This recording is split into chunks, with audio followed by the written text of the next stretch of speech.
കർത്താവിൻ്റെ പരിശുദ്ധ നാമം വാഴ്ത്തപ്പെടുമാറാകട്ടെ. കഴിഞ്ഞ ദിവസങ്ങളിൽ ഞാനൊരു ലേഖനം വായിക്കുവാനിടയായി. അത് കൊരട്ടിയിൽ താമസിക്കുന്ന സേവ്യർ എന്ന് പറഞ്ഞ ഒരു അച്ചായൻ്റെയാണ്. അദ്ദേഹത്തിൻ്റെ ഫോൺ നമ്പർ 7594007671. അദ്ദേഹം ട്രാക്റ്റുകൾ പ്രിൻ്റ് ചെയ്ത് വിതരണം ചെയ്യുന്ന മഹത്തരമായ ശുശ്രൂഷയിൽ വ്യാപൃതനായിരിക്കുന്നു. ഞാനും പ്രിയ ചായനുമായിട്ടൊരു 2-2.5 വർഷത്തോളം 2-3 വർഷത്തോളമായി ഞങ്ങൾ ആത്മീയ ബന്ധമുണ്ട്. കറതീർന്ന വേദപുസ്തകത്തിൻ്റെ ഉപദേശങ്ങൾ താൻ എഴുതുകയും പഠിക്കുകയും പഠിപ്പിക്കുകയും ചെയ്യുന്ന ഒരു കർത്താവിൻ്റെ ദാസനാണ്. ഈ കാലഘട്ടത്തിൽ പഥ്യവചനം, പഥ്യോപദേശം എന്ന നിലയിലുള്ള പഠിപ്പിക്കലുകൾ വളരെ കുറവാണ്. അങ്ങനെ പോകുന്ന കാലഘട്ടങ്ങളിൽ യഥാർത്ഥ ദൈവവചനം പ്രസംഗിക്കുക, അത് പ്രചരിപ്പിക്കുക, അത് ട്രാക്റ്റുകളായി എഴുതി ജനത്തെ ദൈവരാജ്യത്തിൻ്റെ കെട്ടുപണിക്ക് വേണ്ടി അധ്വാനിക്കുക എന്നുള്ളതൊക്കെ വളരെ വിരളമായി കണ്ടുകൊണ്ടിരിക്കുന്നൊരു കാലഘട്ടമാണ്.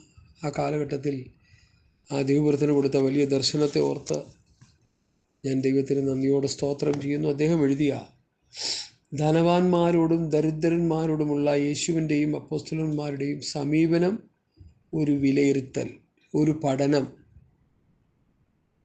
ആ ഹെഡിങ്ങോടുകൂടിയാണ് അത് തുടങ്ങിയിരിക്കുന്നത്. ഞാനത് നിങ്ങളുടെ മുൻപാകെ സമർപ്പിക്കുകയാണ്. അതനേകർക്ക് പ്രയോജനമായി തീരും. ദൈവരാജ്യത്തിൻ്റെ വിസ്തൃതിക്ക് വേണ്ടി അധ്വാനിക്കുന്ന ദൈവദാസന്മാർക്ക് ഈ ലേഖനം ഒരു പ്രയോജനമായി തീരും. അത് പഠിക്കുകയും അതിൻ്റെ ആത്മീക അന്തസത്ത ഉൾക്കൊണ്ടുകൊണ്ട് അത് അനേകർക്ക് പകർന്നു കൊടുക്കുകയും ചെയ്യുമെങ്കിൽ തീർച്ചയായിട്ടും അത് ദൈവരാജ്യത്തിൻ്റെ കെട്ടുപണിക്ക് പ്രയോജനമായി തീരും എന്നതിൽ സംശയമില്ല. അതിൻ്റെ പഠനത്തിലേക്ക്, അല്ലെങ്കിൽ അത് വോയിസ് മെസ്സേജായിട്ട് എനിക്ക് പറയണം, അല്ലെങ്കിൽ അത് ദൈവമക്കളുടെ മധ്യത്തിൽ എത്തിക്കണമെന്നൊരു വലിയ ആഗ്രഹം ഉണ്ടായി. അതുകൊണ്ടാണ് അതിനു വേണ്ടി ഞാനത് തുനിയുകയും തന്നോട് അതിനുള്ള അനുവാദം വാങ്ങുകയും ആ ദൗത്യത്തിലേക്ക് പ്രവേശിക്കുകയും ചെയ്യുന്നത്. ദയവായിട്ട് കേട്ടാലും ഇതിൽ പറഞ്ഞിരിക്കുന്ന കാര്യങ്ങൾ വേണ്ട വിധം ഗ്രഹിക്കേണ്ടതിനായി അതാത് ഭാഗത്ത് കൊടുത്തിരിക്കുന്ന ബൈബിൾ റെഫറൻസ് കൂടി ബൈബിളിൽ നിന്ന് വായിച്ചു വേണം ഈ ലേഖനം വായിച്ച് പഠിക്കാനെന്ന് കർത്താവിൻ്റെ നാമത്തിൽ ഓർപ്പിക്കുന്നു. പുതിയ നിയമവിശ്വാസിക്ക് വേണ്ടുവോളം പണം സമ്പാദിച്ച് ലോകസുഖങ്ങൾ അനുഭവിച്ച് ജീവിക്കാം എന്നതിന് മുൻകാലങ്ങളിൽ ന്യൂ ജനറേഷൻകാരിൽ പലരും ഈ കാലത്ത് യഥാസ്ഥിതിക പെന്തക്കോസ്തുകാരിൽ നിന്നും ചിലരും എടുത്തുപയോഗിക്കുന്ന വാക്യങ്ങളാണ് 2 കൊരിന്ത്യർ ലേഖനം 8-ാം അധ്യായത്തിൻ്റെ 9-ാം വാക്യം. ഈ വചനം ദുർവ്യാഖ്യാനം ചെയ്ത് വികലമാക്കി യേശുക്രിസ്തു പഠിപ്പിച്ച പുതിയ നിയമസഭയുടെ ധനവിനിമയം സംബന്ധിച്ച് പഥ്യോപദേശത്തെ ഇന്ന് പലരും അപ്പാടെ തള്ളിക്കളയുകയാണ്. യോഹന്നാൻ എഴുതിയ 1-ാം ലേഖനം 4:20-21 കണ്ടിട്ടുള്ള സഹോദരനെ സ്നേഹിക്കാത്തവൻ കണ്ടിട്ടില്ലാത്ത ദൈവത്തെ സ്നേഹിക്കുന്നില്ല. അങ്ങനെയെങ്കിൽ സമ്പന്നനായ ഒരു വിശ്വാസി തൻ്റെ ചുറ്റുപാടിലോ അറിവിലോ ഒരു ഭവനം ഇല്ലാതെയോ മറ്റെന്തെങ്കിലും ആവശ്യങ്ങൾക്കായി സാമ്പത്തികമായി ബുദ്ധിമുട്ടി ക്ലേശം അനുഭവിച്ചുകൊണ്ടിരിക്കുന്നതോ ആയവർ, വിശേഷിച്ച് ക്രിസ്തീയ സഹോദരങ്ങൾ ഉണ്ടെങ്കിൽ, അവർക്ക് വേണ്ടത് കൊടുക്കാതെ തൻ്റെ സമ്പത്ത് സ്വയം അനുഭവിച്ചുകൊണ്ടാണ് ഭൂമിയിൽ ജീവിച്ചതെങ്കിൽ അയാൾ സ്വർഗരാജ്യത്തിൽ പ്രവേശിക്കുകയില്ല എന്നാണ് ദൈവവചനത്തിൽ നിന്ന് നമുക്ക് മനസ്സിലാക്കാൻ കഴിയുന്നത്. കാരണം അയാൾ ഈ ലോകത്തെ ജീവിതകാലത്ത് തൻ്റെ സഹോദരനെ സ്നേഹിച്ചിട്ടില്ല. സ്നേഹിച്ചിരുന്നുവെങ്കിൽ സമ്പത്ത് സ്വരുക്കൂട്ടി വെച്ച് സ്വയം അനുഭവിക്കുവാൻ അയാൾക്ക് കഴിയില്ലായിരുന്നു. ദൈവത്തെയും ദൈവത്തെ സ്നേഹിക്കുന്നതിൻ്റെ സാക്ഷ്യമായി സഹോദരനെയും സ്നേഹിച്ചിരുന്നുവെങ്കിൽ സമ്പത്ത് ഭൂമിയിലല്ല സ്വർഗത്തിൽ നിക്ഷേപിക്കണം എന്ന ദൈവകൽപ്പന പ്രമാണിക്കും എന്ന് യേശു പറഞ്ഞു. ദൈവത്തെ സ്നേഹിക്കാത്തവൻ്റെ കൂടെ യേശു വസിക്കയില്ല എന്ന് കാണുന്നു. യോഹന്നാൻ 14:15, യോഹന്നാൻ 14:21, 23 വാക്യങ്ങൾ ദയവായി വായിക്കണമേ എന്നപേക്ഷിക്കുന്നു. സ്തോത്രം. മത്തായി 6:19 മുതൽ 21 വരെയുള്ള വാക്യങ്ങളും ഇതിനോട് ചേർത്ത് പഠിക്കുന്നത് നല്ലതാണ്. ദൈവരാജ്യത്തെക്കുറിച്ച് പഠിപ്പിക്കുന്നതിനാണ് യേശു ഊന്നൽ കൊടുത്തത്. 2ാം സ്ഥാനം കൊടുത്തത് ധനസംബന്ധമായ കാര്യങ്ങൾ പഠിപ്പിക്കുന്നതിനാണ്. സ്വർഗരാജ്യ പ്രവേശനം ധനസംബന്ധമായ വിഷയവുമായി എത്രമാത്രം ബന്ധപ്പെട്ട് കിടക്കുന്നു എന്നത് ഇതിൽ നിന്ന് വ്യക്തമാണ്. ഒരാളെ സ്വർഗരാജ്യത്തിന് അന്യനാക്കുന്ന പ്രധാന ഘടകമാണ് സമ്പത്ത്. നാം നമ്മെ സ്നേഹിക്കുന്നത് പോലെ തന്നെ സഹോദരനെയും സ്നേഹിക്കണമെന്ന കൽപ്പന ന്യായപ്രമാണ കാലം മുതൽ നിലവിലുണ്ട്. ലേവ്യപുസ്തകം 19:18 വാക്യം. പുതിയ നിയമത്തിലും അക്കാര്യം സൂചിപ്പിച്ചിട്ടുണ്ട്. യാക്കോബ് 2:8. മറ്റ് സുവിശേഷ ഭാഗങ്ങളിലും നമുക്ക് കാണാൻ കഴിയുന്നു. മുകളിൽ കണ്ട സമ്പന്നനും ഈ കൽപ്പന ബാധകമാണ്. തനിക്കുള്ളതൊക്കെയും വിട്ടുപിരിയുന്നില്ല എങ്കിൽ ഒരുവന് തൻ്റെ ശിഷ്യരായിരിക്കാൻ കഴിയില്ല. ലൂക്കോസ് 14:33 എന്ന് യേശു പറഞ്ഞു. തൊട്ടു മുകളിലായി ഗോപുരം പണിയുവാൻ തുടങ്ങുന്നവൻ ചെയ്യേണ്ടിയിരുന്ന മുൻകരുതലുകളെക്കുറിച്ചും യുദ്ധത്തിന് പുറപ്പെടുന്നവൻ വിവേചിച്ചറിയേണ്ടുന്ന കാര്യങ്ങളെക്കുറിച്ചും യേശു പറഞ്ഞിരിക്കുന്നത് വായിച്ച് ധ്യാനിച്ചാൽ ക്രിസ്തുവിൻ്റെ ശിഷ്യത്വ പദവിയിലേക്ക് കടന്നു വരിക എന്നത് അനായാസനമായ കാര്യമല്ല എന്ന് തിരിച്ചറിയാം. ശിഷ്യരായ 11 പേരും തങ്ങൾക്കുള്ളതൊക്കെയും വിട്ടുകളഞ്ഞ ശേഷമാണ് യേശുവിൻ്റെ പിന്നാലെ പോയത്. മത്തായി 19:27. തന്നെ പ്രതി സകലതും വിട്ടുകളഞ്ഞവർക്ക് എന്തൊക്കെ കിട്ടുമെന്നും യേശു ശിഷ്യന്മാരോട് പറഞ്ഞു. സ്തോത്രം, സ്തോത്രം. മത്തായി 28:30. അപ്പോസ്തലനായ പൗലോസ് തനിക്കുണ്ടായിരുന്നതെല്ലാം ചവറായി കണ്ട് ഉപേക്ഷിച്ചത് ഏത് വിധേനയെങ്കിലും ക്രിസ്തുവിനെ നേടേണ്ടതിനും അങ്ങനെ മരിച്ചവരുടെ ഇടയിൽ നിന്നുള്ള പുനരുദ്ധാനം പ്രാപിച്ച് ക്രിസ്തുവിനോട് കൂടെയുള്ള നിത്യതയിൽ പ്രവേശിക്കേണ്ടതിനുമായിരുന്നു. ഫിലിപ്പിയ ലേഖനം 3-ാം അധ്യായത്തിൻ്റെ 7 മുതൽ 11 വരെയുള്ള വേദഭാഗങ്ങൾ ദയവായി വായിച്ചു പഠിക്കുക. ക്രിസ്തുവിൻ്റെ ശിഷ്യർ തങ്ങൾക്കുള്ള സമ്പത്ത് ഭൂമിയിൽ എവിടെയും അല്ല, സ്വർഗത്തിലാണ് നിക്ഷേപിക്കേണ്ടതെന്ന് മത്തായി 6:19 മുതൽ 21 വരെ. അത് എങ്ങനെയാണ് യേശു പഠിപ്പിച്ചിട്ടുണ്ട്. സ്തോത്രം. എങ്ങനെയെന്ന് യേശു പഠിപ്പിച്ചിട്ടുണ്ട്. മത്തായി 19:21, മാർക്കോസ് 10:21, ലൂക്കോസ് 18:22. സ്വർഗത്തിൽ നിക്ഷേപിച്ചെങ്കിലേ അവരുടെ ഹൃദയം ശുദ്ധ മനസ്സ് സ്വർഗത്തിൽ ആയിരിക്കുകയുള്ളൂ. ധനവാൻ സ്വർഗരാജ്യത്തിൽ കടക്കുന്നത് വളരെ പ്രയാസമെന്ന് ഒരു ഉദാഹരണത്തിലൂടെ യേശു വ്യക്തമാക്കി. മത്തായിയുടെ സുവിശേഷം 19:23-24. ധനവാൻ താൻ കണ്ടനുഭവിച്ചു കൊണ്ടിരുന്ന ഭൂമിയിലെ സമ്പത്ത് കണ്ടിട്ടില്ലാത്ത സ്വർഗത്തിലെ നിത്യതയ്ക്ക് വേണ്ടി നഷ്ടപ്പെടുത്തുന്നതിലുള്ള പ്രയാസം എത്രമാത്രമെന്ന് അറിഞ്ഞുകൊണ്ടാണ് കാണാത്ത കാര്യങ്ങളുടെ നിശ്ചയം പ്രാപിക്കുന്നതിനാൽ അതിലുള്ള പ്രത്യാശ എബ്രായർ 11 കൈവരിക്കുവാൻ ധനവാന്മാർക്ക് കഴിയുകയില്ല എന്ന് ഈ ലോകസ്നേഹം ഉള്ളിൽ കയറിയാൽ ഉള്ള അപകടത്തെക്കുറിച്ച് നിശ്ചയമുണ്ടായിരുന്ന യേശുവിന് അറിയാമായിരുന്നു. അതുകൊണ്ടാണ് ദരിദ്രരോട് സുവിശേഷം അറിയിച്ച് അവരെ ആത്മീയ സമ്പന്നതയിൽ വളർത്തുവാനുള്ള നിയോഗം ഏൽപ്പിച്ച് പിതാവ് യേശുവിന് ഒരു ദരിദ്രനായി ഭൂമിയിലേക്ക് അയച്ചത് എന്ന് നാം വിസ്മരിക്കരുത്. ലൂക്കോസ് 4:18, 2 കൊരിന്ത്യർ 8:9 ലോകമെമ്പാടുമുള്ള സകല മനുഷ്യരോടും സുവിശേഷം അറിയിക്കുവാനുള്ള നിയോഗം ഏൽപ്പിച്ച് തൻ്റെ ശിഷ്യന്മാരെ ദരിദ്രരായി തന്നെയാണ് യേശുവും ലോകത്തിലേക്ക് അയച്ചത്. യോഹന്നാൻ 20:21 വായിക്കുക. തങ്ങളുടെ ഭൂമിയിലെ സമ്പത്ത് ഏത് വിധേന ലഭിച്ചതായാലും അത് സ്വർഗത്തിൽ നിക്ഷേപിക്കുവാനാണ് ഭൂമിയിൽ ദരിദ്രരായി മാറുന്നത്. അവർ ധനവാന്മാരായിരിക്കാം, എന്നാൽ കർത്താവിൻ്റെ നിർണയത്തിൽപ്പെട്ടവരെ അവരുടെ ധനാഢ്യ സ്ഥിതിയിൽ നിന്ന് പുറത്തു കൊണ്ടുവരുവാൻ ദൈവം കൃപ ചെയ്തുകൊണ്ട് തങ്ങൾക്കുള്ളതൊക്കെയും ദൈവത്തിന് സമർപ്പിച്ച് ദൈവത്തെ അനുസരിച്ച് സമ്പത്ത് സ്വർഗത്തിൽ നിക്ഷേപിച്ച് സ്വയം ദാരിദ്ര്യം ഏറ്റെടുത്തവരാണവർ. ധനവാൻ സ്വർഗരാജ്യത്തിൽ കടക്കുന്നത് ഒട്ടകം സൂചിക്കുഴലിലൂടെ കടക്കുന്നതിലും പ്രയാസമാണെന്ന് യേശു തെളിയിച്ചിട്ടുണ്ട്. ദൈവത്തിനെല്ലാം സാധ്യമെന്ന് യേശു പറഞ്ഞത് ഇപ്രകാരമുള്ള ചിലരെ കണ്ടുകൊണ്ടാണ്.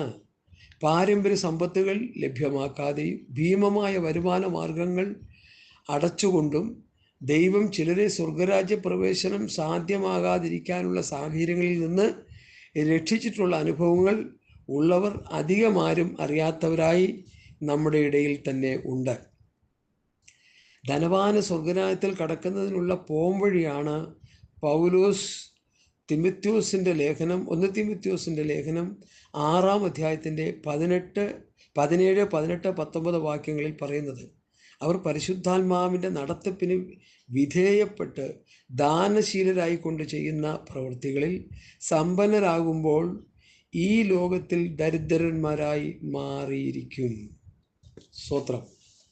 ദരിദ്രരെ യേശു സ്നേഹിച്ചിരുന്നുവെന്നും ധനവാന്മാരെ യേശു കണക്കിലെടുത്തിട്ടില്ല, യാതൊരുവിധ പരിഗണനയും അവർക്ക് നൽകിയിട്ടില്ല എന്നുള്ളതിന് തെളിവായി അനേകം വാക്യങ്ങൾ ബൈബിളിൽ നമുക്ക് കാണാൻ കഴിയും.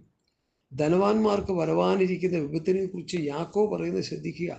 യാക്കോബ് 5:1 അവരുടെ മേൽ വരുവാൻ പോകുന്ന ദുരിതങ്ങളെ ഓർത്ത് കരഞ്ഞ് മുറയിടുവാനാണ് പറയുന്നത്. അവരുടെ ധനം ദ്രവിച്ചുപോയി, അവരുടെ പൊന്നും വെള്ളിയും കറ പിടിച്ചു.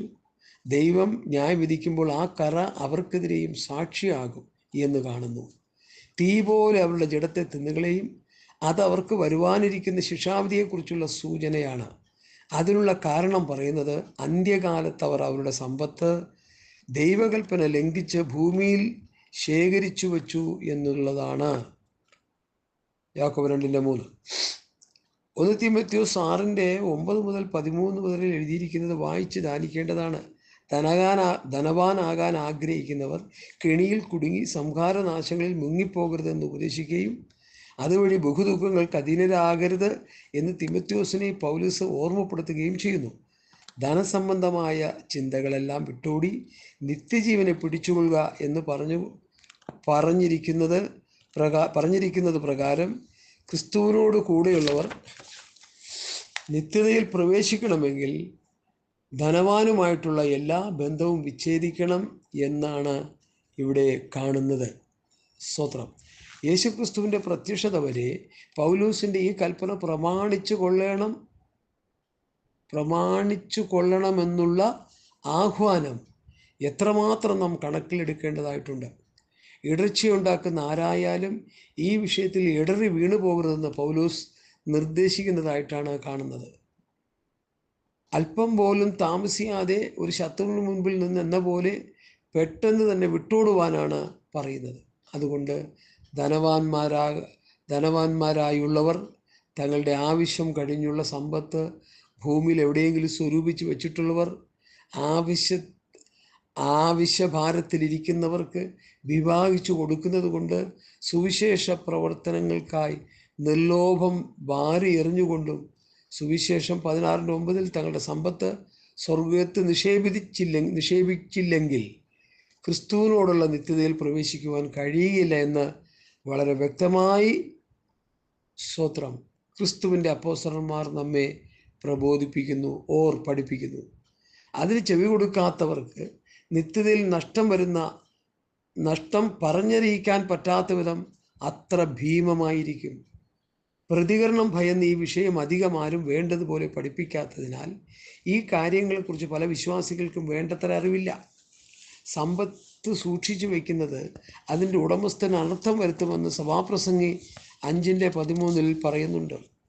എളിയ സഹോദരൻ തൻ്റെ ആത്മീയമായ ഉയർച്ചയിൽ അഭിമാനിക്കട്ടെ എന്ന് പറയുമ്പോൾ എളിയ എന്ന വാക്കിന് അർത്ഥം മാറ്റങ്ങൾ ഉണ്ടെങ്കിലും ഇവിടെ അത് മനസ്സിലാക്കേണ്ടത് ദരിദ്രനായ എന്നാണ്. ലൂക്കോസ് തൻ്റെ സുവിശേഷത്തിൽ ദരിദ്രന്മാരുടെ സുവിശേഷം അറിയിക്കുവാൻ എന്ന് ലൂക്കോസ് 4:18 പറയുമ്പോൾ അതേ വാക്യം യെശയ്യാ 61:1 എഴുതിയിരിക്കുന്നതായി കാണുന്നത് എളിയവരോട് സുവിശേഷം അറിയിക്കുവാൻ എന്നാണ്. അതിൻ്റെ വിപരീതമായി ധനവാൻ എന്ന് കൊടുത്തിരിക്കുന്നതിൽ നിന്നും അത് വ്യക്തമാക്കുന്നു. ധനവാൻ പുല്ലിൻ്റെ പൂ പോലെ ഒഴിഞ്ഞു പോകുന്നവനാകിയാൽ തൻ്റെ ആത്മീയ അധപതനത്തിനല്ലാതെ മറ്റെന്തിലാണ് അവൻ അഭിമാനിക്കാൻ കഴിയുന്നത് എന്നാണ് യാക്കോബ് ചോദിക്കുന്നത്. അതായത് ആത്മീകമായി അഭിമാനിക്കുവാൻ ധനവാന് യാതൊന്നുമില്ല. പുല്ല് സൂര്യതാപമേറ്റ് ഉണങ്ങിപ്പോകുന്നത് പോലെ ധനവാനും ധനപരമായ ഉയർച്ചയ്ക്ക് വേണ്ടി ചെയ്യുന്ന എല്ലാ പ്രയത്നങ്ങളിലും ആത്മീക മങ്ങൽ സംഭവിച്ച് തോറ്റുപോകും എന്ന് കാണുന്നു. യാക്കോബ് 1:9 മുതൽ 11 വരെയുള്ള വാക്യങ്ങൾ വായിച്ചു പഠിക്കുക. ലോകപ്രകാരം ദരിദ്രരായവരെയാണ് വിശ്വാസത്തിൽ സമ്പന്നരും ദൈവത്തെ സ്നേഹിക്കുന്നവർക്ക് അവിടെ നിന്ന് വാഗ്ദത്തം ചെയ്ത രാജ്യത്തിൻ്റെ അവകാശികളുമാകേണ്ടതിന് ദൈവം തെരഞ്ഞെടുത്തത്. യാക്കോബ് 2:5. യേശുവിൻ്റെ ശിഷ്യന്മാർ എല്ലാവരും ദരിദ്രരായിരുന്നു. 2 കൊരിന്ത്യർ 6:10 അവരെക്കുറിച്ച് യേശു പറയുന്നു, നിങ്ങൾ ഭാഗ്യവാന്മാർ. ലൂക്കോസ് 6:20 ദരിദ്രരോട് സുവിശേഷം അറിയിപ്പാൻ എന്നെ അഭിഷേകം ചെയ്തിരിക്കുന്നു എന്ന് യേശു പറഞ്ഞതിൽ നിന്ന് ലൂക്കോസ് 4:18 യെശയ്യാവ് 61:1 ദരിദ്രരോടുള്ള ദൈവത്തിൻ്റെ പരിഗണന നമുക്ക് മനസ്സിലാക്കാം. സുവിശേഷം കേൾക്കുമ്പോൾ അത് ഏറ്റെടുക്കാതിരിക്കുവാൻ തക്കവണ്ണം സമ്പത്ത് എന്ന തടസ്സം ദരിദ്രനില്ലാത്തതിനാലാണ് യേശുവിനെ ദരിദ്രരോട് സുവിശേഷം അറിയിക്കുക എന്ന ദൗത്യം ഫലമേൽപ്പിച്ചു സർവജ്ഞാനിയായ ദൈവം അയച്ചത്. യേശുവിനെ ദരിദ്രരോട് സുവിശേഷം അറിയിക്കുക എന്ന ദൗത്യം ഫലമേൽപ്പിച്ചു സർവജ്ഞാനിയായ ദൈവം അയച്ചത്. പ്രത്യേകം ശ്രദ്ധിക്കേണ്ട കാര്യമാണ്. ദരിദ്രരോട് സുവിശേഷം അറിയിക്കുക എന്നുൾപ്പെടെയുള്ള കാര്യങ്ങൾ പ്രവചന നിവൃത്തിയാണ്. സങ്കീർത്തനം 72:4-13 എന്നീ സൂചനയും യേശുവിൻ്റെ വാക്കിൽ നിന്ന് വ്യക്തമാണ്. മത്തായി 11:4-5, ലൂക്കോസ് 7:22 ദരിദ്രരോട് അറിയിച്ച സുവിശേഷം ധനവാന്മാർ കേട്ടിട്ട് തങ്ങൾക്കും ആ സുവിശേഷം ആവശ്യമാണ്, സ്വർഗരാജ്യം തങ്ങൾക്കും വേണമെന്ന ആഗ്രഹത്താൽ വേണ്ട ക്രമീകരണങ്ങൾ ചെയ്യുന്ന ധനവാനും സ്വർഗരാജ്യത്തിൽ കടക്കുവാൻ തക്കണ്ണം പ്രാഗൽഭ്യം ഉള്ളവനായിത്തീരും. ആത്മാവിൽ ദരിദ്രരായവർ ഭാഗ്യവാന്മാർ എന്ന മത്തായി 5:3 കാണുന്നുണ്ട്. എന്താണ് ആത്മാവിലുള്ള ദാരിദ്ര്യം എന്ന് വ്യാഖ്യാനിക്കുവാൻ പലരും വളരെ പ്രയാസപ്പെടുന്നത് കണ്ടിട്ടുണ്ട്. അക്കാര്യം ഒരു വചന പഠിതാവിൻ്റെ അഭിപ്രായം കേട്ടത് ആത്മാവിൽ ദരിദ്രർ എന്നത് ആത്മീകമായ ദരിദ്രർ എന്ന് മനസ്സിലാക്കണം എന്നാണ്. ദരിദ്രർ തന്നെ ആത്മീകരും അനാത്മീകരുമുണ്ട്. ഹല്ലേലൂയ. അതിൽ ആത്മീയരായ ദരിദ്രരെക്കുറിച്ച് അവർ ഭാഗ്യവാന്മാരാണെന്ന് യേശു പറഞ്ഞത്. പുതിയ നിയമത്തിലെ ദരിദ്രരെക്കുറിച്ചുള്ള വചനങ്ങൾ സൂചനകൾ വെച്ച് വിലയിരുത്തുമ്പോൾ ഈ പറഞ്ഞത് ശരിയാണ് എന്ന് കാണുവാൻ തങ്ങൾക്കുള്ളത് കൊണ്ട് സംതൃപ്തിയോടെ ജീവിക്കുന്നവരും ഇല്ലാത്തപ്പോൾ ജഡത്തെ ആശ്രയിക്കാതെ ദൈവത്തിൽ ആശ്രയിച്ച് ദൈവമുഖത്തേക്ക് നോക്കി ക്രിസ്തുവിനോടുള്ള അനുസരണത്തിൽ തികഞ്ഞവരായി ക്രിസ്തുവിനോടുള്ള സമാധാനവും സന്തോഷവും അനുഭവിക്കുന്നവരും ആയിരിക്കും. ദൈവത്തിൻ്റെ ഇഷ്ടമായ ദരിദ്രരെ നിങ്ങൾ അപമാനിച്ചിരിക്കുന്നു എന്ന് 12 ഗോത്രങ്ങളിൽപ്പെട്ട വിശ്വാസ സമൂഹത്തെ യാക്കോബ് അപ്പോസ്തലൻ കുറ്റം വിധിക്കുന്നു. യാക്കോബ് 2:5 നിങ്ങളോ ദരിദ്രരെ അപമാനിച്ചിരിക്കുന്നു എന്നാണ് യാക്കോബിൻ്റെ പദപ്രയോഗം. തുടർന്ന് ധനവാന്മാരെ കുറിച്ച് പറയുന്നത് ശ്രദ്ധിക്കുക. വിശ്വാസത്തിൽ വന്ന 12 ഗോത്രങ്ങളിൽപ്പെട്ടവരെ പീഡിപ്പിക്കുന്നവരും അവരെ ന്യായവിധി കേൾപ്പിച്ചു കൊടുക്കുന്നവരും അവരുടെ മേൽ വിളിച്ചിരിക്കുന്ന ദൈവത്തിൻ്റെ നല്ല നാമത്തെ ദുഷിക്കുന്നവരുമാണ്. ധനവാന്മാർ എന്ന് പറഞ്ഞിട്ട് കൂട്ടുകാരനെ നിന്നെപ്പോലെ തന്നെ സ്നേഹിക്കണമെന്ന രാജകീയ ന്യായപ്രമാണത്തെ നിവർത്തിക്കുന്നതിൽ വിമുഖത കാണിച്ച് പാപം ചെയ്യുന്നവരുമാണ് അവർ എന്ന് സൂചിപ്പിക്കുന്നു. 6:9 സഭയുടെ ആരംഭകാലത്ത് ഈ രീതി അപ്പോസ്തലന്മാർ നടപ്പിലാക്കിയിരുന്നു. അതുകൊണ്ടാണ് തങ്ങൾക്കുള്ളതെല്ലാം വിറ്റ് അത് അർഹിക്കുന്നവരുടെ ആവശ്യാനുസരണം പങ്കുവയ്ക്കുവാൻ അന്ന് ചിലർ ഒരുമ്പെട്ടത്. അവരിൽ പലരും തങ്ങൾക്കുള്ളതെല്ലാം വിറ്റ് അപ്പോസ്തലന്മാരുടെ കാൽക്കൽ വെച്ചു. എല്ലാവരും അപ്പോസ്തല പ്രവൃത്തി 4:32 മുതൽ 37 വരെ എല്ലാവരും അത്തരത്തിൽ ചെയ്യുവാൻ സമർപ്പണം ഉണ്ടായിരുന്നില്ല. അനന്യാസും സഫീറയും ഒരു നിലം മാത്രമാണ് വിറ്റത്. 5:1 കാണുന്നു. നിനക്കുള്ളതൊക്കെയും വിറ്റ് ദരിദ്രർക്ക് പങ്കുകൊടുപ്പാൻ കൊടുത്തയച്ചത് കൊണ്ട് അത് സ്വർഗത്തിൽ നിക്ഷേപിച്ച ശേഷം ഒരു ദരിദ്രനായി സ്വന്തം കുരിശെടുത്തുകൊണ്ട് തൻ്റെ പിന്നാലെ വരുവാൻ യേശു ഒരുവനോട് ആവശ്യപ്പെട്ടു. മത്തായി 10:21, മർക്കോസ് 10:21, ലൂക്കോസ് 18:21 ഇത് അവന് വേണ്ടി മാത്രം യേശു കൊടുത്ത കൽപ്പനയായിരുന്നു എന്ന് വാദിക്കുന്നവർ ദ്രവ്യാഗ്രഹത്താൽ സ്വയം നാശം കൊയ്യുന്നവരാണ്. എഫേസ്യ ലേഖനം 5:5, 1 തിമോഥെയോസ് 6:10, പുതിയ നിയമത്തിലെ എല്ലാ തിരുവെഴുത്തുകളും ക്രിസ്തുവിൻ്റെ ശരീരമായ സഭയ്ക്ക് വേണ്ടി പൊതുവായി എഴുതപ്പെട്ടിട്ടുള്ളതാണ് എന്നതിന് തിരുവചനത്തിൽ അനേകം തെളിവുകൾ ഉണ്ട്. സ്വതന്ത്രം. ഇന്ന് ക്രൂശ് പ്രസംഗിക്കുന്നവർ പലരും തങ്ങളുടെ ക്രൂശ് എടുക്കുവാൻ വിസമ്മതിക്കുന്നവരാണെന്ന് നമുക്ക് കാണുവാൻ കഴിയും. റോമർക്ക് എഴുതിയ ലേഖനം 15:26 വായിക്കുമ്പോൾ യെരുശലേമിലെ വിശുദ്ധന്മാരിൽ ധനവാന്മാരും ദരിദ്രന്മാരും ഉണ്ടായിരുന്നു എന്ന് സംശയം തോന്നാവുന്നതാണ്. റോമാലേഖനം 15:26 യെരുശലേമിലെ വിശുദ്ധന്മാരിൽ ദരിദ്രരായവർക്ക് ഏതാനും ധർമ്മോപകാരം ചെയ്യുവാൻ മക്കെദോന്യയിലും അഖായിലും ഉള്ളവർക്ക് ഇഷ്ടം തോന്നി. അങ്ങനെയായിരുന്നുവെങ്കിൽ അവിടെ ക്ഷാമം വന്നപ്പോൾ അവിടെയുള്ള ദരിദ്രന്മാർക്ക് വേണ്ടി മക്കെദോന്യയിലും അഖായിലും ഉള്ളവരിൽ നിന്ന് ധനശേഖരണം നടത്തേണ്ട ആവശ്യമുണ്ടായിരുന്നില്ല. അവിടെയുള്ള വിശുദ്ധന്മാരോട് തന്നെ തങ്ങൾക്കുള്ളത് ഇല്ലാത്തവർക്കായി പങ്കുവയ്ക്കുവാൻ പൗലൂസിനോട് ആവശ്യപ്പെടുമായിരുന്നു. അതുകൊണ്ട് യെരുശലേമിലുള്ള വിശുദ്ധന്മാരിൽ അത്യാവശ്യ കാരണങ്ങൾക്ക് മാത്രമുള്ളവരും ക്ഷാമം നേരിടുവാൻ കഴിയാത്ത വിധം യാതൊന്നുമില്ലാത്തവരും ഉണ്ടായിരുന്നു എന്നേ അനുമാനിക്കാൻ കഴിയുകയുള്ളൂ. തൻ്റെ വസ്തുവകയിൽ പകുതി ചതിവായി വാങ്ങിയിട്ടുണ്ടെങ്കിൽ 4 മടങ്ങും കൊടുത്ത് കഴിയുമ്പോൾ ധനവാനായ സക്കായി ധനവാനല്ലാതായി മാറിയിരിക്കുമെന്ന് അറിഞ്ഞുകൊണ്ടാണ് അവന് രക്ഷ കൈവന്നു എന്ന് യേശു പറഞ്ഞത്. നാം കണ്ടതെല്ലാം ദൈവവചനത്തിലെ യാഥാർത്ഥ്യങ്ങളായിരിക്കെ ഇതിന് വിപരീതമായി പഠിപ്പിക്കുന്ന അനേക ശിക്ഷാവിധിക്ക് അർഹരായി തീരും എന്ന് ഓർമ്മപ്പെടുത്തൽ മറക്കരുത്. യാക്കോബ് 3:1-2. യേശുവും അപ്പോസ്തലന്മാരും തരുന്ന ഉപദേശം ഉള്ളതുകൊണ്ട് തൃപ്തിപ്പെടുവാനാണ്, അതായത് ദ്രവ്യാഗ്രഹം ഒഴിഞ്ഞിരിക്കുക എന്നതാണ്.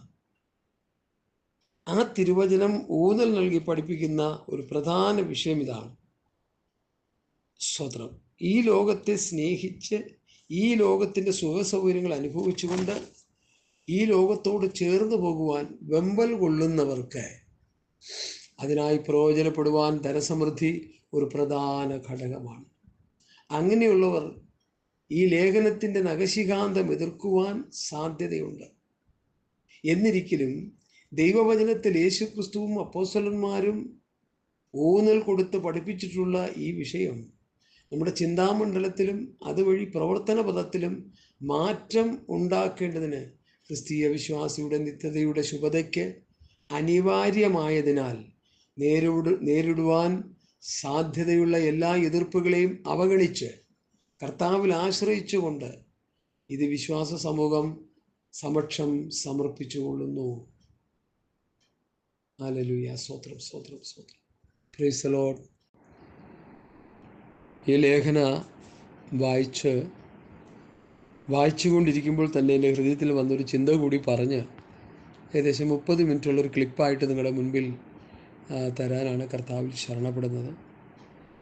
ഈ ഭാഗം വായിച്ചുകൊണ്ടിരുന്നപ്പോൾ ലൂക്കോസിന്റെ സുവിശേഷം 12-ാം അധ്യായത്തിലൊരു സംഭവം എൻ്റെ ഹൃദയത്തിലേക്ക് കയറി വന്നു. അതിൻ്റെ 13-14 വാക്യങ്ങൾ. പുരുഷാരത്തിൽ ഒരുത്തൻ അവനോട്, ഗുരു, ഞാനുമായി അവകാശം പകുതി ചെയ്യുവാൻ എൻ്റെ സഹോദരനോട് കൽപ്പിച്ചാലും എന്ന് പറഞ്ഞു. അവനോടവൻ, മനുഷ്യ, എന്നെ നിങ്ങൾക്ക് ന്യായകർത്താവോ പങ്കിടുവാനോ ആക്കിയത് ആർ എന്ന് ചോദിച്ചു. ഈ ചോദ്യം ശ്രദ്ധിക്കുക. ആ മാന്യ സഹോദരൻ്റെ, പുരുഷാരത്തിൽ ഒരുത്തനായ മാന്യ സഹോദരൻ്റെ ചോദ്യവും കർത്താവിൻ്റെ അവനോടുള്ള മറുപടിയും ഇന്നത്തെ ക്രൈസ്തവ സമൂഹം ഒന്ന് ഓർത്തിരുന്നാൽ നന്ന്. ഇത് പഠിക്കുമ്പോൾ യഹൂദ കുടുംബ പശ്ചാത്തലം പഠിക്കുമ്പോൾ ഒരു യഹൂദ കുടുംബത്തിൽ 5 പേരുണ്ടെങ്കിൽ 4 പേർക്കും തുല്യാവകാശം കൊടുത്തിട്ട് ഇരട്ടി പങ്ക് മൂത്ത ജ്യേഷ്ഠന് കൊടുക്കുന്നൊരു പതിവ് യഹൂദ പശ്ചാത്തലത്തിൽ നമുക്ക് പഠിച്ചെടുക്കാൻ കഴിയുന്നു. അങ്ങനെയെങ്കിൽ യേശുവിൻ്റെ അടുക്കൽ ചെന്ന ഈ മാന്യ സഹോദരൻ ഒരു മൂത്ത ജ്യേഷ്ഠനാകാൻ സാധ്യതയുണ്ട്. ഈക്വാലിറ്റി എന്നുള്ളത് സ്വത്ത് സമ്പാദനത്തിൽ എവിടെയും പ്രാധാന്യമാണ്. അതിൽ വ്യത്യാസം വരുത്തിയാൽ കൊലപാതകങ്ങൾ പോലെ നടന്ന ചരിത്രങ്ങൾ നമുക്ക് കാണാൻ കഴിയും. കേരളക്കരയിൽ ലോകത്തെവിടെയൊക്കെ നമുക്ക് പഠിക്കുമ്പോൾ കാണാൻ കഴിയും.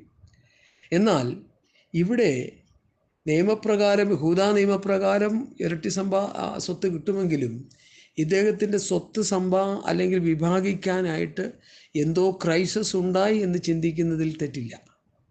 അതുകൊണ്ടാണ് വിഷയം കർത്താവിൻ്റെ അടുക്കൽ കൊണ്ടുചെന്നത്. ഹല്ലേലൂയ. ഞാനുമായി അവകാശം പകുതി ചെയ്യുവാൻ എൻ്റെ സഹോദരനോട് കൽപ്പിച്ചാലും എന്ന് പറഞ്ഞു. അവനോട് അവൻ, മനുഷ്യ, എന്നെ നിങ്ങൾക്ക് ന്യായകർത്താവോ പങ്കിടുവാനോ ആക്കിയതാർ എന്ന് ചോദിച്ചു. അപ്പം ഈ സഹോദരൻ്റെ ചിന്താഗതികൾക്കും ആശയങ്ങൾക്കും ഘടകവിരുദ്ധമായിട്ടാണ് കർത്താവ് ഇടപെടുന്നത്. ഇതിൽ നിന്ന് തന്നെ ഞാനൊരു ദൂത് പറയാൻ താല്പര്യപ്പെടുന്നു. നമ്മൾ കർത്താവിൽ വയ്ക്കിച്ച് പ്രാർത്ഥിക്കുന്ന വിഷയങ്ങൾ അത് ദൈവഹിതമാണോ എന്ന് നന്നായി ശോധന ചെയ്യണം എന്ന് ഞാൻ ഓർപ്പിക്കുക.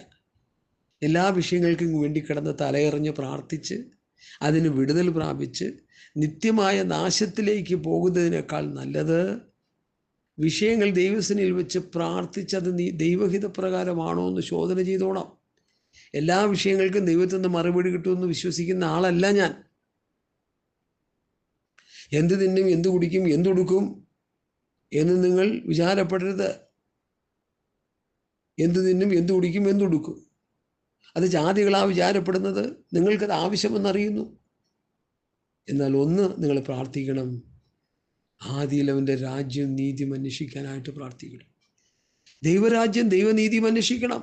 തിന്നാനും കുടിക്കാനും ഉടുക്കാനും കിടക്കാനും യാത്ര ചെയ്യാനും ഒക്കെ ഉള്ള ലക്ഷറി ലൈഫ് നമ്മൾ ആഗ്രഹിക്കുന്നത് ദൈവസന്നിധിയിൽ ഭൂഷണമല്ല. പിന്നെന്താ? ആദിയിൽ അവൻ്റെ രാജ്യം നീതിയും അന്വേഷിക്കുമ്പോൾ നമുക്കാവശ്യമുള്ള വിഷയങ്ങൾ കർത്താവിൻ്റെ ഹിതപ്രകാരം നൽകിത്തരും. അതിൽ നമ്മൾ സംതൃപ്തരാകണം. ധനവാനാകാൻ ആഗ്രഹിക്കുന്നവർ പരീക്ഷയിലും കണിയിലും കുടുങ്ങുകയും മനുഷ്യർ സംഹാരനാശങ്ങളിൽ മുങ്ങിപ്പോകാൻ ഇടവരുന്ന മൗഢ്യവും ദോഷകരമായ പല മോഹങ്ങൾക്കും ഇരയായി തീരുകയും ചെയ്യുന്നു. നീയോ ദൈവത്തിൻ്റെ മനുഷ്യനായുള്ളവയെ അത് വിട്ടോടി നീതി, ഭക്തി, വിശ്വാസം, സ്നേഹം എന്നിവയെ പിന്തുടരുക എന്ന് പൗലോസ് തീമോഥെയോസിൻ്റെ ലേഖനം 6-ാം അധ്യായത്തിൽ 1 തീമോഥെയോസ് 6 പഠിപ്പിക്കുന്നു. ഇതൊക്കെ ഇന്ന് മറന്നുപോയതുപോലെ തോന്നിപ്പോവുക ചിലപ്പോൾ പലരുടെയൊക്കെ പോക്ക് കണ്ടിട്ട്. ഞാൻ സാധാരണ പറയാനുള്ളത് പോലെ സാധാരണ നിലയിൽ ജീവിച്ച ഭക്തന്മാർ അസാധാരണമായ സമ്പത്തിന് ഉടമയായി തീർന്നപ്പോൾ അവർ ദൈവത്തെ വിട്ടുകളഞ്ഞു. പേരെടുത്ത് പറയാൻ ഞാൻ ആഗ്രഹിക്കുന്നില്ല. ഇന്ന് കേരളക്കരയിൽ കിടന്ന് കഷ്ടപ്പെട്ട പല മഹാന്മാരും വിദേശ രാജ്യങ്ങൾ കോടികൾ കൊയ്തെടുത്തുകൊണ്ടിരിക്കുക. പലരും കോടികൾ കൊയ്തെടുത്തിട്ട് അതെല്ലാം ഇവിടെ വിട്ടേച്ചിട്ട് നേരെ പോകേണ്ടടുത്ത് പോയി. എവിടെ പോയെന്നുള്ളത് ഞാൻ പറയുന്നില്ല. ഹല്ലേലൂയ. അതുകൊണ്ട് എന്നെ കേൾക്കുന്ന പ്രിയപ്പെട്ടവരെ, ഈ പ്രിയപ്പെട്ടവൻ വസ്തു വിവാഹിക്കാനായിട്ട് ഇവിടെ വന്നപ്പോൾ യേശു അവനോട് പറയുന്നത്, അവനോട്, മനുഷ്യ, എന്നെ നിങ്ങൾക്ക് ന്യായകർത്താവോ പങ്കിടുവാനോ ആക്കിയതാരെന്ന് ചോദിച്ചു. നിന്റെ ഭൗതികം പങ്കിട്ട് തരാനല്ല പിതാവ് എന്നെ അയച്ചത്. ആദാമ്യ പാപനിമിത്തം നിത്യമായ നരകാഗ്നിയിലേക്ക് പോകേണ്ട മാനവജാതിയെ ലോകത്തിൻ്റെ പാപത്തെ ചുമക്കുന്ന ദൈവത്തിൻ്റെ കുഞ്ഞാടായി ഞാൻ വന്ന് സർവ്വലോകത്തിൻ്റെയും പാപത്തെ ചുമന്നൊഴിച്ച് മാനവജാതിയെ നിത്യമായ സ്വർഗീയ സന്തോഷത്തിലാക്കുവാനാണ് എൻ്റെ പിതാവ് എന്നെ അയച്ചതെന്നാണ് നമുക്കിവിടെ പഠിക്കാൻ കഴിയുന്നത്. യേശു അതങ്ങനെ പറഞ്ഞില്ലെങ്കിലും സുബോധമുള്ളവർക്കത് മനസ്സിലാവും. അതുകൊണ്ട് എന്നെ കേൾക്കുന്ന പ്രിയപ്പെട്ടവരെ, ഭൗതിക സമ്പത്തിന് വേണ്ടി തലയറിഞ്ഞ് പ്രാർത്ഥിച്ചുകൊണ്ടിരിക്കുന്ന ആരെങ്കിലും എന്നെ കേൾക്കുന്നെങ്കിൽ അവരോട് എനിക്ക് പറയാനുള്ളത് ഒന്ന് മാത്രമേ ഉള്ളൂ: ആദിയിൽ അവൻ്റെ രാജ്യവും നീതിയും അന്വേഷിക്കുക. ദൈവരാജ്യത്തിൽ പോകാനുള്ള വഴി നോക്ക് സഹോദര. അപ്പോൾ നിനക്ക് ആവശ്യമുള്ളത് ദൈവം നൽകിത്തരും. പിന്നെ അവരോട് സകല ദ്രവ്യാഗ്രഹവും സൂക്ഷിച്ച് ഒഴിഞ്ഞുകൊള്ളുവിൻ. അപ്പോൾ അവൻ ദ്രവ്യാഗ്രഹിയാണെന്ന് കർത്താവ് ഇവിടെ പറഞ്ഞു വയ്ക്കുക. ഒരുത്തിന് സമൃദ്ധി ഉണ്ടായാലും അവൻ്റെ വസ്തുവകയല്ല അവൻ്റെ ജീവൻ ആധാരമായിരിക്കുന്നതെന്ന് പറഞ്ഞു. ഉരുഭൂമിയെ അവരോട് പറഞ്ഞത്, ധനവാനായൊരു മനുഷ്യൻ്റെ ഭൂമി നന്നായി വിളഞ്ഞു. അപ്പോൾ അവൻ, ഞാൻ എന്ത് ചെയ്യേണ്ടു? എൻ്റെ വിളവ് കൂട്ടി വെപ്പാൻ സ്ഥലം പോരാ എന്നുള്ളിൽ വിചാരിച്ചു. പിന്നെ അവൻ പറഞ്ഞത്, ഞാനിത് ചെയ്യും, എൻ്റെ കളപ്പുരകളെ പൊളിച്ച് അധികം വലിയവ പണിത് എൻ്റെ വിളവ് വസ്തുവകയും എല്ലാം അതിൽ കൂട്ടിവെക്കും. എന്നിട്ട് എന്നോട് തന്നെ, നിനക്കേറിയ ആണ്ടുകൾക്ക് മതിയായ അനവധി വസ്തുവകൾ സ്വരൂപിച്ചു വെച്ചിരിക്കുന്നു. ആശ്വസിക്കുക, തിന്നുക, കുടിക്കുക, ആനന്ദിക്കുക എന്ന് പറയും. ദൈവം അവനോട്, മൂഢാ, ഈ രാത്രിയിൽ നിന്റെ പ്രാണനെ നിന്നോട് ചോദിക്കും, പിന്നെ നീ ഒരുക്കി വെച്ചത് ആർക്കാകും എന്ന് പറഞ്ഞു. അടുത്ത വിഷയമാണ് നമ്മുടെ പഠന വിഷയം. അതൊരു മെസ്സേജായിട്ട് വരുന്ന ആളുകളിൽ എനിക്ക് ചെയ്യണമെന്ന് വലിയ താല്പര്യമുണ്ട്. ദൈവവിഷയമായി സമ്പന്നനാകാതെ തനിക്ക് തന്നെ സ്വരൂപിക്കുന്നതിൻ്റെ കാര്യം ഇങ്ങനെയാകുന്നു. എങ്ങനെയാകുന്നു? മൂടാ, രാത്രിയിൽ നിന്റെ പ്രാണനെ ഞാൻ നിന്നോട് ചോദിക്കും, അവൻ്റെ ഇടപാട് ദൈവം തീർക്കും. പിന്നെ നീ ഒരുക്കി വെച്ചത് ആർക്കാകും? അങ്ങനെയാകുന്നു. മനസ്സിലാക്കുക കാര്യങ്ങളുടെ പോക്ക്. ഇവിടെ നമ്മുടെ കേരളക്കരയിൽ കുറേ ന്യൂ ജനറേഷൻ പാർട്ടിക്കാരുണ്ട്. ബാംഗ്ലൂരിലെ ഉണർവ് പാർട്ടിക്കാർ, ഇപ്പോൾ അവരുടെ പൊടി പോലും കാണാനില്ല. ആർഷഭാരത കേരളത്തിൽ ദാരിദ്ര്യത്തിൽ ജീവിച്ച അനേക ഭക്തന്മാരുണ്ടായിരുന്നു. അവരുടെ മക്കളും മക്കളുടെ മക്കളും കോടീശ്വരന്മാരാണ്. അവർ ദൈവപൂർവ്വം നഷ്ടപ്പെടുത്തി. അവരിൽ ദൈവസ്നേഹമില്ല, വചനവ്യവസ്ഥ പാലിക്കുന്നില്ല, അവർ സമ്പത്തിൻ്റെ പിറകെ പോവുക. സഭയ്ക്ക് റിയൽ എസ്റ്റേറ്റ് തരാൻ പോകുന്നു, സഭയ്ക്ക് കോടിക്കണക്കിന് രൂപ തരാൻ പോകുന്നു, സഭയെ സമ്പന്നമായി അനുഗ്രഹിക്കാൻ പോകുന്നു. അല്ലയോ മണ്ടക്കോ സ്വാമികളെ, സഭയെ ദൈവം അനുഗ്രഹിച്ച ചരിത്രം നിങ്ങൾ മറന്നുപോയോ? എഫേസ്യർ 1:3 നിങ്ങൾ മറന്നോ? സ്വർഗത്തിലെ സകല ആത്മീയ അനുഗ്രഹത്താൽ ക്രിസ്തുയേശുവിൽ നമ്മെ അനുഗ്രഹിച്ചിരിക്കുന്നു. പുതിയ നിയമസഭയെ ദൈവം ആത്മീകമായിട്ടാണ് അനുഗ്രഹിച്ചിരിക്കുന്നത്. പഴയ നിയമസഭയത്തെ ഭൗമികമായി അനുഗ്രഹിച്ചു എന്ന് പറഞ്ഞാൽ നമുക്കതിനെ ഏസുവയ്ക്കാം, കാരണം അതിന് പല തെളിവുകളും ചരിത്രങ്ങളും ഉണ്ട്. എന്നാൽ പുതിയ നിയമസഭയിൽ അങ്ങനെ കാണുന്നില്ല. അപ്പോസ്തലന്മാരുടെ പഠിപ്പിക്കലും കർത്താവിൻ്റെ പഠിപ്പിക്കലിലും അങ്ങനെ കാണുന്നില്ല. പിന്നെ അവർക്ക് എവിടെ നിന്ന് വന്നു ഈ പഠിപ്പിക്കല്? ആത്മാവിനോട് ഇടപെട്ടു. ആ ആത്മാവ് ദൈവാത്മാവല്ല, ദുഷ്ടാത്മാവാണെന്ന് ഇനിയെങ്കിലും മനസ്സിലാക്കണം. ഞാൻ സാധാരണ പറയാറുള്ള, അപ്പോസ്തലന്മാർ പഠിപ്പിച്ച ആ പഠനത്തിന് അപ്പുറമായൊരു പഠിപ്പിക്കൽ ഇവിടെ ആരും പഠിപ്പിക്കണ്ട. നിങ്ങൾക്ക് അതിനുള്ള റൈറ്റ് ഇല്ല. ഞങ്ങൾ പഠിപ്പിക്കുമെന്ന് പറഞ്ഞാൽ നിങ്ങൾ പഠിപ്പിച്ചു, അത് ദൈവത്തിൽ നിന്നുള്ള പഠിപ്പിക്കലല്ല, അത് സൈത്താൻ്റെ പഠിപ്പിക്കല. അത് ആത്മീകരായിട്ടുള്ളവർക്ക് വേണ്ട. നിങ്ങളതെടുത്ത് ആ ഭൗതികം പ്രാപിച്ച് നിങ്ങൾ നരകത്തിലേക്കിട്ട് പൊക്കോ. ദൈവം ദൈവസഭയെ അനുഗ്രഹിച്ചിരിക്കുന്നത് ആത്മീയമായിട്ടാണ്. 3 അനുഗ്രഹങ്ങൾ പുതിയ നിയമത്തിൽ പഠിപ്പിക്കുന്നു. 1, സഭയ്ക്ക് തലയായിട്ട് ക്രിസ്തുവിനെ കൊടുത്തു. 2, പരിശുദ്ധാത്മാവിനെ സഭയ്ക്ക് കൊടുത്തു. 3, ശുശ്രൂഷ വൃന്ദങ്ങളെ കൊടുത്തു. ഇതെല്ലാം ലേഖന പഠനങ്ങളിൽ നമുക്ക് കിട്ടുന്ന കാര്യങ്ങളാണ്. ഇതിലപ്പുറം ഒരു പഠനം പുസ്തകത്തിൽ കാണുന്നില്ല. പിന്നെ എവിടെ നിന്ന് വന്നു ഇത്? റിയൽ എസ്റ്റേറ്റ് സഭയ്ക്ക് തരുമെന്ന് ഞങ്ങളുടെ എറണാകുളത്തുള്ള ഒരു പ്രധാന പാസ്റ്റർ എന്നൊന്നും പറയാൻ യോഗ്യതയില്ല അദ്ദേഹത്തിന്. ഒരു ദുരുപദേശി എന്ന് പറഞ്ഞോട്ടെ. സ്വത്രം റിയൽ എസ്റ്റേറ്റ് സഭയ്ക്ക് തരാൻ പോവാന്ന്. എന്നിട്ട് എന്താ, റിയൽ എസ്റ്റേറ്റ് ഇങ്ങനെ സ്ഥലം വാങ്ങിക്കൂട്ടിയിട്ട് കച്ചവടം ചെയ്ത് ഇങ്ങനെ പോകാനോ?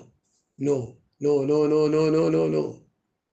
അത് സാത്താൻ്റെ ഉപദേശങ്ങളാണ്. ആത്മീക സമ്പത്താ. ഇവിടെ ലേഖനത്തിൽ നമ്മൾ വായിച്ചു കേട്ടതുപോലെ.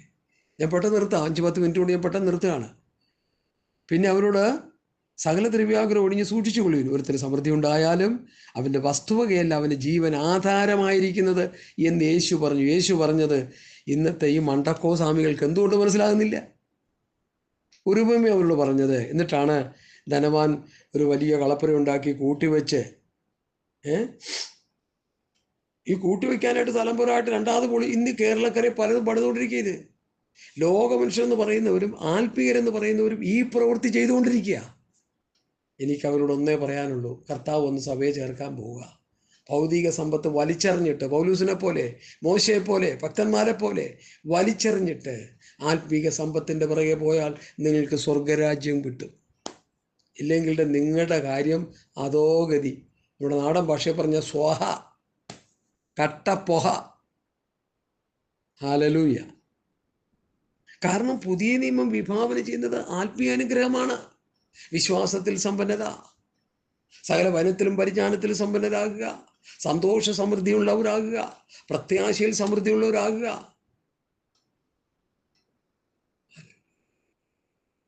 കൃപയുടെയും നീതിദാനത്തിൻ്റെയും സമൃദ്ധി, വചനത്തിൻ്റെ സമൃദ്ധി, കർത്താവും അപ്പോസ്തലന്മാരും പഠിപ്പിച്ചിരിക്കുന്ന ഉപദേശം പഠിച്ച് ഒരുവിധം മനസ്സിലാക്കിയത് കൊണ്ടാണ് ഞാൻ അങ്ങനെ പറയുന്നത്. ഈ പ്രോസ്പെറിറ്റി പ്രസംഗിക്കുന്നവര് സുവിശേഷത്തെ കോട്ടിക്കളയുക, മറിച്ച് കളയുക, കൂട്ടുചേർക്കുക. അത് ആത്മീകമല്ല. അതുകൊണ്ട് കർത്താവിൻ്റെയും സ്ലീഹന്മാരുടെയും അപ്പോസ്തലന്മാരുടെയും പഠിപ്പിക്കൽ സസൂക്ഷ്മം പഠിച്ചാൽ, നമ്മുടെ കർത്താവായ യേശുക്രിസ്തു സമ്പന്നനായിരുന്നിട്ടും തൻ്റെ ദാരിദ്ര്യത്താൽ നിങ്ങൾ സമ്പന്നനാകേണ്ടതിന് നിങ്ങൾ നിമിത്തം ദരിദ്രനായി. കർത്താവ് ദരിദ്രനായത് നമ്മളെ ആത്മീക സമ്പന്നരാക്കാനാ, ഭൗതിക സമ്പന്നർ ആക്കാൻ അല്ലവേ അല്ല. ഞാൻ എൻ്റെ വാക്കുകൾ ഇവിടെ പരിമിതപ്പെടുത്തും. എൻ്റെ പ്രിയ സഹശുശ്രൂഷകൻ അങ്ങനെ ഒരു ലേഖനം എഴുതിയപ്പോൾ അത് വോയിസ് മെസ്സായിട്ട് ഇടണമെന്ന് തന്നോട് അനുവാദം ചോദിച്ച് ഞാനത് ഇടുകയും ചെയ്തു. അതിനുശേഷം എൻ്റെ ഹൃദയത്തിൽ പ്രകാശിച്ച ഈ ചെറിയ സന്ദേശം കൂടി നിങ്ങളുടെ മുൻപിൽ ഞാൻ വയ്ക്കുകയാണ്. കർത്താവ് വരാറായി, സഭ മാറ്റപ്പെടാൻ നേരമായി. ക്ഷാമം, ഭൂകമ്പം, പകർച്ചവ്യാധി, യുദ്ധങ്ങൾ നടന്നുകൊണ്ടിരിക്കുന്നു. ഇതൊന്നും തീരത്തില്ല. ഇനി വേനൽ അടുത്തു. വേനൽ വർദ്ധിച്ചു കൊണ്ടിരിക്കുക, ചൂട് കൂടുന്നു, പ്രശ്നങ്ങൾ വർദ്ധിക്കുന്നു. ഇത് വർദ്ധിച്ച് കർത്താവിൻ്റെ വരവിൻ്റെ നാളിലേക്ക് കാര്യങ്ങൾ നീങ്ങിക്കൊണ്ടിരിക്കുക. ഗലീല പുരുഷന്മാരെ, നിങ്ങൾ ആകാശത്തേക്ക് നോക്കി നിൽക്കുന്നത് എന്ത്? നിങ്ങളെ വിട്ട് സ്വർഗാരോഹണം ചെയ്ത യേശു പോയതുപോലെ തിരികെ വരും. കർത്താവ് വരുമ്പോൾ അവൻ്റെ വരവിൽ നിർമ്മല കന്യകയായി കാണപ്പെടുവാൻ, വിശുദ്ധ സംഘമായി നിൽക്കുവാൻ, ഈ പ്രസംഗം കേൾക്കുന്ന, ഈ ലേഖന ഭാഗങ്ങൾ വായിച്ചു കേട്ട എല്ലാ മാന്യ ശ്രോതാക്കൾക്കും കർത്താവിൻ്റെ ദാസിദാസന്മാർക്കും സ്വർഗത്തിലെ ദൈവം കൃപ ചെയ്യട്ടെ എന്ന് പറഞ്ഞുകൊണ്ട് എൻ്റെ വാക്കുകൾ ചുരുക്കുന്നു. ദൈവമായ കർത്താവ് നമ്മെ അനുഗ്രഹിക്കുമാറാകട്ടെ. ആമേൻ, ആമേൻ, ആമേൻ, ആമേൻ, ആമേൻ, ആമേൻ, ആമേൻ. സ്തോത്രം, സ്തോത്രം, സ്തോത്രം. Hallelujah, hallelujah, hallelujah, hallelujah.